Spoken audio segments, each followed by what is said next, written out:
Hello दोस्तों, परीक्षा घर यूट्यूब चैनल से मैं आकाश मौर्य आपका बहुत बहुत स्वागत करता हूं। हम एक बार फिर हाजिर हैं आपके लिए आरआरबी एनटीपीसी घटना चक्र सीरीज का 12वां प्रैक्टिस सेट लेके, जिसमें आज हम प्राचीन भारतीय इतिहास के मौर्योत्तर काल के बनने वाले बहुत ही महत्वपूर्ण प्रश्नों पर चर्चा करने वाले हैं, जो कि रेलवे भर्ती बोर्ड परीक्षा में किसी न किसी परीक्षा में जरूर पूछे गए हैं।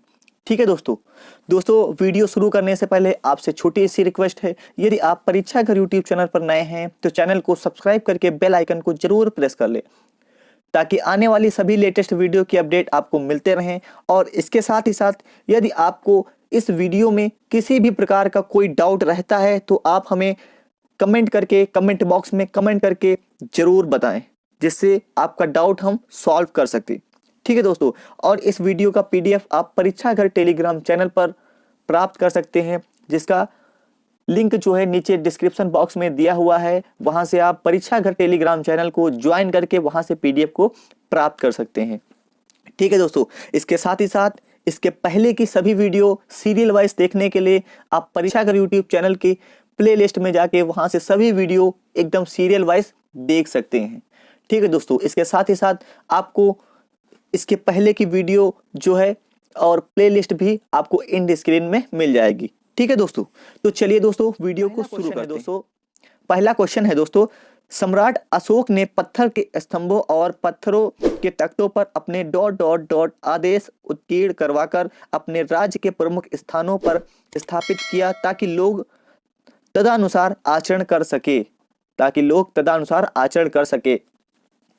ठीक है दोस्तों, तो इसका सही आंसर हो जाएगा ऑप्शन नंबर ए।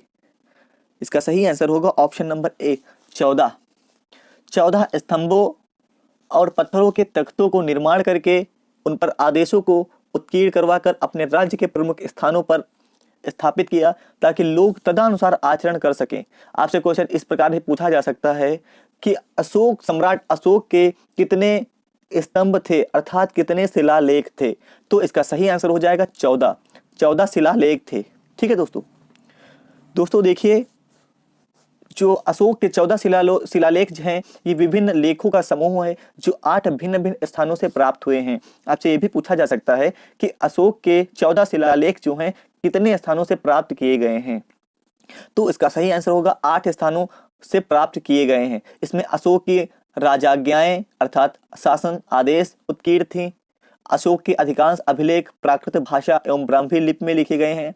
केवल 2 अभिलेख जो हैं सहबाजगढ़ी और मानसेहरा की लिपि ब्राह्मी ना होकर खगोष्ठी है। ठीक है दोस्तों, देखिए केवल 2 शिलालेख अर्थात अभिलेख जो हैं उनकी लिपि है खरोष्ठी, जबकि सभी अभिलेखों की लिपि है वो ब्राह्मी लिपि है। ठीक है दोस्तों, चलिए नेक्स्ट क्वेश्चन की तरफ बढ़ते हैं। नेक्स्ट क्वेश्चन है दोस्तों, मगध में शाही मौर्यों के ठीक बाद उत्तराधिकारी कौन थे? मगध में शाही मौर्यों के ठीक बाद उत्तराधिकारी कौन थे? तो इसका सही आंसर हो जाएगा ऑप्शन नंबर डी, सुंग जो है मौर्य के बाद उत्तराधिकारी वंश जो हुआ उनका वह सुंग वंश। ठीक है दोस्तों, देखिए 185 ईसा पूर्व में अंतिम मौर्य शासक बृहदत्त की हत्या करके पुष्यमित्र शुंग ने जिस नवीन राजवंश की स्थापना की वह शुंग नाम से जाना जाता है। ठीक है दोस्तों, चलिए नेक्स्ट क्वेश्चन की तरफ बढ़ते हैं। नेक्स्ट क्वेश्चन है दोस्तों, लगभग 185 ईसा पूर्व में पुष्यमित्र शुंग द्वारा स्थापित किया गया भारतीय शासक वंश कौन सा है जिसने मौर्य वंश का स्थान लिया? तो इसका सही आंसर हो जाएगा ऑप्शन नंबर डी, शुंग वंश। ठीक है दोस्तों, चलिए नेक्स्ट क्वेश्चन की तरफ बढ़ते हैं। नेक्स्ट क्वेश्चन है दोस्तों, शुंग वंश का अंतिम शासक कौन था? शुंग वंश का अंतिम शासक कौन था? देखिए इसमें थोड़ी मिस्टेक हो गई है, ऑप्शन 2 ही टाइप हो गए हैं। ठीक है दोस्तों, इसके लिए हम माफी चाहता हूं। इसका सही आंसर होगा दोस्तों देवभूति।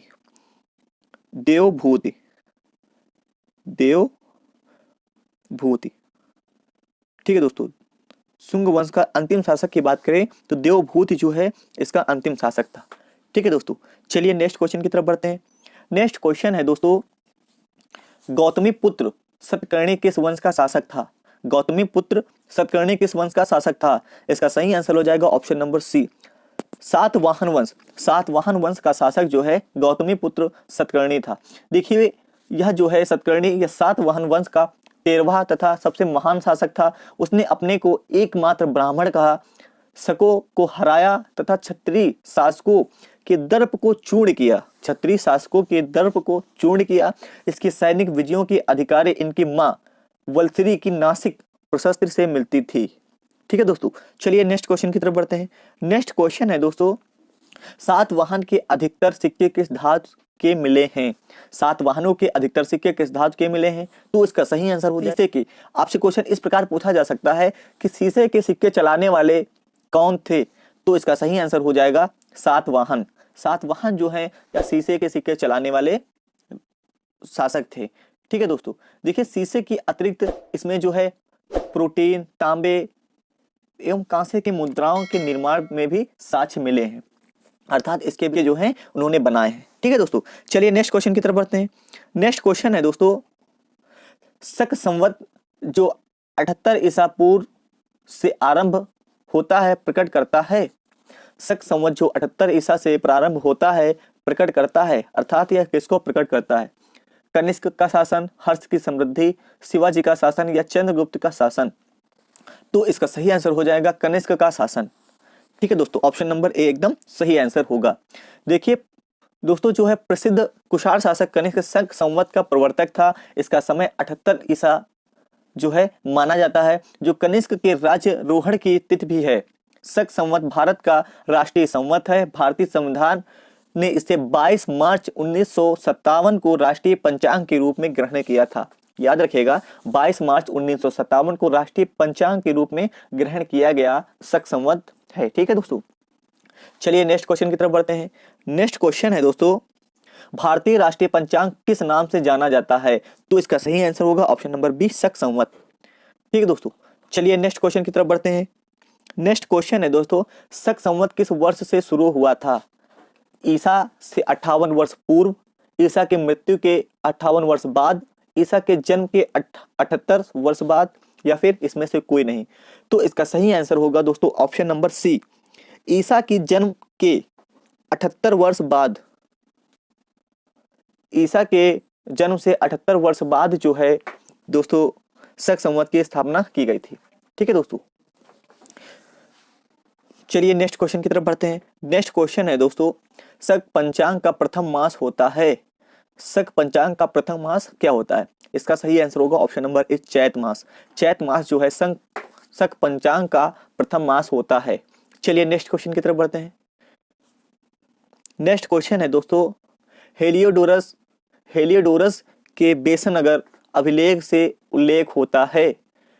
तो दोस्तों इसका सही आंसर हो जाएगा ऑप्शन नंबर डी, वासुदेव का। वासुदेव का जो उल्लेख मिलता है दोस्तों, वासुदेव का जो उल्लेख मिलता है या हेलियोडोरस के बेसनगर अभिलेख से मिलता है। ठीक है दोस्तों, देखिए यह जो है यह तक्षशिला के यवन शासक एंटियालाकिड्स का राजदूत था, जिसने बेसनगर में वासुदेव के समान में गरुड़ ध्वज की स्थापना की थी। ठीक है दोस्तों, चलिए नेक्स्ट क्वेश्चन की तरफ बढ़ते हैं। नेक्स्ट क्वेश्चन है दोस्तों, प्राचीन भारत में चिकित्सा शास्त्र पर ग्रंथ लिखा था। निम्नलिखित में से चिकित्सा शास्त्र पर ग्रंथ लिखने वाले कौन हैं? तो इसका सही आंसर होगा दोस्तों ऑप्शन नंबर डी, चरक। चरक ने जो है चिकित्सा शास्त्र पर ग्रंथ लिखा था प्राचीन भारत में। ठीक है दोस्तों, देखिए आयुर्वेद में जो चरक जो है या कनिष्क के राजवैद्य थे, जिन्होंने औषधि शास्त्र पर चरक संहिता नामक ग्रंथ लिखा, जिसे भारतीय चिकित्सा शास्त्र का विश्वकोश माना जाता है, जिसे आयुर्वेद का जनक भी माना जाता है। ठीक है दोस्तों, आपसे क्वेश्चन इस प्रकार भी पूछा जा सकता है कि चरक द्वारा लिखित चिकित्सा शास्त्र पर पुस्तक कौन सी है? तो इसका सही आंसर हो जाएगा चरक संहिता। ठीक है दोस्तों, चलिए नेक्स्ट क्वेश्चन की तरफ बढ़ते हैं। नेक्स्ट क्वेश्चन है दोस्तों, आयुर्वेद का जनक किसे कहा जाता है? तो इसका सही आंसर होगा ऑप्शन नंबर बी, चरक जी को। ठीक है दोस्तों, चलिए नेक्स्ट क्वेश्चन की तरफ बढ़ते हैं। नेक्स्ट क्वेश्चन है दोस्तों, ईसा पूर्व द्वितीय सदी में कागज बनाने की कला को किसने खोजा? ईसा पूर्व द्वितीय सदी में कागज बनाने की कला को किसने खोजा? तो इसका सही आंसर हो जाएगा ऑप्शन नंबर ए, चीनियों ने। देखिए कागज बनाने की कला जो है यह द्वितीय ईसा पूर्व में चीनियों द्वारा खोजी गई थी। आधुनिक पेपर बनाने की प्रक्रिया की खोज की बात करें तो जिंगजोंग ने 50 से 121 ईसा पूर्व में की थी। ठीक है दोस्तों, चलिए नेक्स्ट क्वेश्चन की तरफ बढ़ते हैं। नेक्स्ट क्वेश्चन है दोस्तों, कौन सी दो नेताओं ने जो है गांधार कला शैली की रचना में सहायता प्रदान करती है? कौन सी दो सभ्यताओं ने गांधार कला शैली की रचना में सहायता प्रदान की है? तो इसका सही आंसर हो जाएगा ऑप्शन नंबर डी, भारतीय एवं यूनानी सभ्यताओं ने। देखिए, दूसरी शताब्दी ईसा पूर्व के बाद उत्तर पश्चिमी भारत यूनानियों के संपर्क में आने लगा था। भारतीय एवं यूनानी संस्कृतियों से मिलन से ही गांधार कला की उत्पत्ति हुई है, याद रखिएगा। ठीक है दोस्तों, चलिए नेक्स्ट क्वेश्चन की तरफ बढ़ते हैं। नेक्स्ट क्वेश्चन है दोस्तों, विक्रम संवत एवं शक संवत में कितने वर्ष का अंतर है? विक्रम संवत एवं शक संवत में कितने वर्ष का अंतर है? तो इसका सही आंसर हो जाएगा दोस्तों ऑप्शन नंबर सी, 135 वर्ष। 135 वर्ष। देखिए, यह आरआरबी कोलकाता 2008 में क्वेश्चन पूछा गया है। देखिए, विक्रम संवत की शुरुआत की बात करें तो यह 57 ईसा पूर्व की गई थी, जबकि शक संवत की बात करें तो यह 78 में प्रचलित किया गया था। अब दोनों में 57 प्लस 78 को आप जोड़ेंगे तो 135 वर्ष का अंतर मिलता है। ठीक है दोस्तों, चलिए नेक्स्ट क्वेश्चन की तरफ बढ़ते हैं। नेक्स्ट क्वेश्चन है दोस्तों, कनिष्क की राजधानी थी, कनिष्क की राजधानी थी, तो इसका सही आंसर हो जाएगा option number D, Peshawar. Peshawar जो है दोस्तों, यह कनिष्क की राजधानी थी। ठीक है दोस्तों, देखिए कनिष्क जो है यह कुषाण वंश के प्रसिद्ध शासक था। ठीक है दोस्तों, इसने राज्यरोहण 78 ईस्वी में किया था। उसी समय इसने अपनी राजधानी पेशावर अर्थात पुरुषपुर को बनाया था। मथुरा उसकी द्वितीय राजधानी थी एवं उसके शासनकाल का उत्तर भारत में मुख्य केंद्र थी, राजधानी थी वह उत्तर भारत में एक मुख्य केंद्र बनी हुई थी। ठीक है दोस्तों, चलिए दोस्तों नेक्स्ट क्वेश्चन की तरफ बढ़ते हैं। नेक्स्ट क्वेश्चन है दोस्तों, भारतीयों के लिए महान सिल्क मार्ग किसने आरंभ करवाया? तो दोस्तों इसका सही आंसर हो जाएगा option number A, Kanishka. Kanishka ने जो है भारतीयों के लिए महान सिल्क मार्ग आरंभ करवाया था। ठीक है दोस्तों, चलिए नेक्स्ट क्वेश्चन की तरफ बढ़ते हैं। नेक्स्ट क्वेश्चन है दोस्तों, नेक्स्ट क्वेश्चन है, कुषाण काल में सबसे अधिक विकास किस क्षेत्र में हुआ था? तो इसका सही आंसर हो जाएगा ऑप्शन नंबर डी, कला क्षेत्र में जो है सर्वाधिक कुषाण काल में ही विकास हुआ था। ठीक है दोस्तों, देखिए इसी काल में जो गांधार कला है सर्वप्रथम प्रकाश में आई थी। ठीक है दोस्तों, चलिए नेक्स्ट क्वेश्चन की तरफ बढ़ते हैं। नेक्स्ट क्वेश्चन है दोस्तों, अशोक द्वितीय के नाम से किसे जाना जाता है? तो इसका सही आंसर हो जाएगा option number C, Kanishka. Kanishka को दोस्तों अशोक द्वितीय के नाम से जाना जाता है क्योंकि कनिष्क भी अशोक की तरह बौद्ध अनुयायी था और अशोक के बाद जो है बौद्ध धर्म के प्रचार प्रसार के लिए साम्राज्य के संसाधनों का प्रयोग किया था। ठीक है दोस्तों, चलिए नेक्स्ट क्वेश्चन की तरफ बढ़ते हैं। नेक्स्ट क्वेश्चन है दोस्तों, किसने बड़े पैमाने पर स्वर्ण मुद्रा अर्थात सोने की मोहर चलाई थी? तो इसका सही आंसर हो जाएगा ऑप्शन नंबर सी, कुषाण शासकों ने। ठीक है दोस्तों, चलिए नेक्स्ट क्वेश्चन की तरफ बढ़ते हैं। नेक्स्ट क्वेश्चन है दोस्तों, कलिंग प्रदेश के महान शासक हुए हैं, ऑप्शन दिए हुए हैं अशोक, खारवेल, अजातशत्रु, चंद्रगुप्त। तो दोस्तों इसका सही आंसर हो जाएगा option number B, Kharavela. Kharavela जो है कलिंग प्रदेश के महान शासक हुए हैं। चलिए नेक्स्ट क्वेश्चन की तरफ बढ़ते हैं। नेक्स्ट क्वेश्चन है दोस्तों, निम्नलिखित वंश क्रम को सजाएं। तो देखिए इसमें आपको बताना है कि कौन सा जो है कार्यकाल के अनुसार एक क्रम में स्थित है। तो इसका सही आंसर हो जाएगा ऑप्शन नंबर ए, मौर्य, शुंग, कुषाण, गुप्त। देखिए मौर्य के कार्यकाल की बात करें तो मौर्य का कार्यकाल 323 से 184 ईसा पूर्व के मध्य रहा और शुंग की बात करें तो शुंग 185 से 73 ईसा पूर्व शुंग का कार्यकाल रहा है। इसके बाद कुषाण आते हैं। कुषाण के कार्यकाल की बात करें तो 58 ईसा पूर्व से 174 ईस्वी तक माना जाता है। ठीक है, इसके बाद बात करें गुप्त वंश की तो गुप्त वंश जो है 319 से 550 ईसा पूर्व के मध्य गुप्त वंश का कार्यकाल रहा। ठीक है दोस्तों, तो इसका सही आंसर हो जाएगा ऑप्शन नंबर ए। चलिए नेक्स्ट क्वेश्चन की तरफ बढ़ते हैं। नेक्स्ट क्वेश्चन है दोस्तों, गुप्त साम्राज्य का वास्तविक संस्थापक किसे माना जाता है? तो इसका सही आंसर हो जाएगा ऑप्शन नंबर बी, चंद्रगुप्त प्रथम। चंद्रगुप्त प्रथम को दोस्तों गुप्त साम्राज्य का वास्तविक संस्थापक माना जाता है। ठीक है दोस्तों, इसके कार्यकाल की बात करें तो इसका कार्यकाल जो है 319 से 335 ईस्वी तक रहा। चलिए नेक्स्ट क्वेश्चन की तरफ बढ़ते हैं।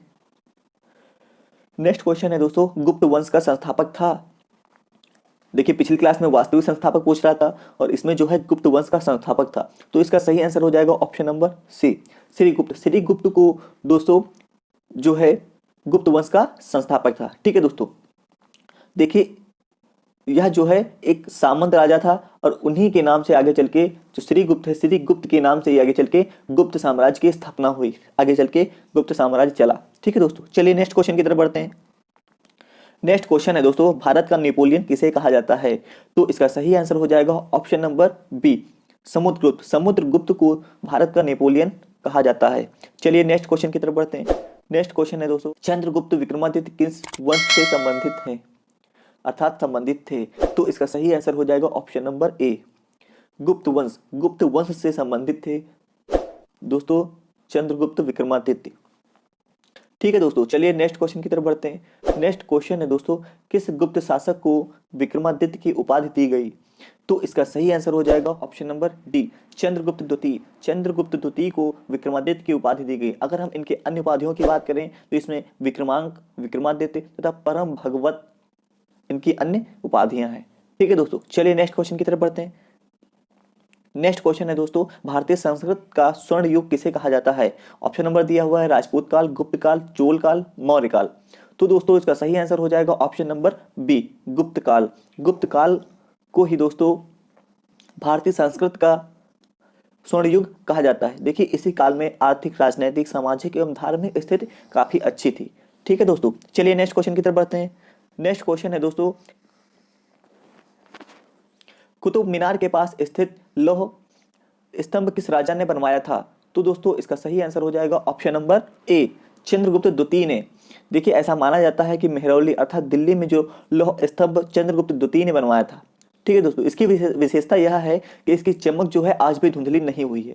ठीक है दोस्तों आज की क्लास को यहीं पे रखते हैं, मिलेंगे अगली क्लास में। दोस्तों यदि आप परीक्षा के यूट्यूब चैनल पर नए हैं तो चैनल को सब्सक्राइब करके बेल आइकन को जरूर प्रेस कर लें ताकि आने वाली सभी लेटेस्ट वीडियो की अपडेट आपको मिलती रहे। ठीक है दोस्तों, इसके साथ ही साथ आपको इसकी पिछली वीडियो जो है ऊपर आई आइकन में तथा इन स्क्रीन में भी मिल जाएगी। ठीक है दोस्तों, और यह वीडियो आपको कैसी लगी आप कमेंट बॉक्स में कमेंट करके बताना ना भूलें। And press the bell icon. Never miss an update.